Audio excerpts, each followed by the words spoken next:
But look at 2016, look at 2020, and look at these average error rates. The ones that are in the 5s and the 6s, not the ones below 3 like us, those guys are still getting paid. Now you wonder, why are they still getting paid?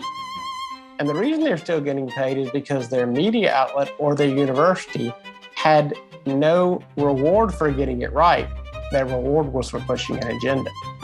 I'm not near as much of the huge number cruncher, but I think that's what's wrong with modern polling, is everybody is so stuck in this paradigm of, well, we have to do it this way because that's the way we've always done it, and this is the most scientifically efficient, and this is what the system is supposed to be. And they're stuck in a mold that just doesn't work anymore. I mean, when people would answer the phone and had 20 minutes to talk with you and answer all your questions, man, this model works really well.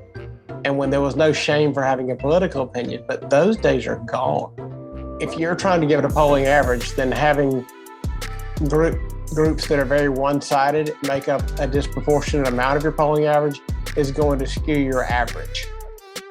When people start digging into crosstabs, one of the things that they miss, the biggest misnomer, and we still get it even when we break down like party breakdown, is there is self-identified party, and there's what party you're actually in. Right. People lie. People tell, they lie to their priest, they lie to their doctor, they lie to everybody in their life, and all of a sudden, but on the phone talking to a pollster that always honest Abe, that isn't even realistic. Of course they lie. People lie about everything. People lie for no reason.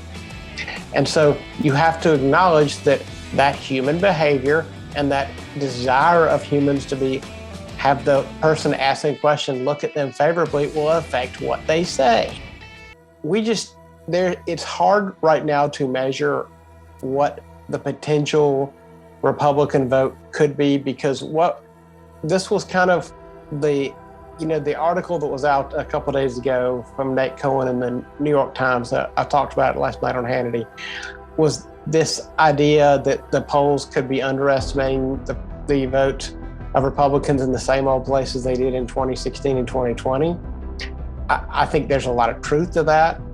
And what some of the differences are, in 2016, there were kind of shy Trump voters, people who were reluctant to say they were for Trump, who were being polled, just weren't being honest. And we have some pretty good techniques for getting around that, and we were able to get around that more than anybody else. But in 2020, it wasn't so much shy, it was that they didn't want to participate in polls because they didn't really know who was asking, they didn't want to be canceled, they didn't want to be publicized, they didn't want to be recorded on the phone. And I will tell you that Biden's speech in front of there with, the Marines and the red background. Yeah. If you don't think that's created a whole bunch of shy and a whole bunch of don't want to be polled Republicans, you're making a mistake. What I would tell you the biggest problem is, and whether they do it on purpose or not, is, again, these long questionnaires.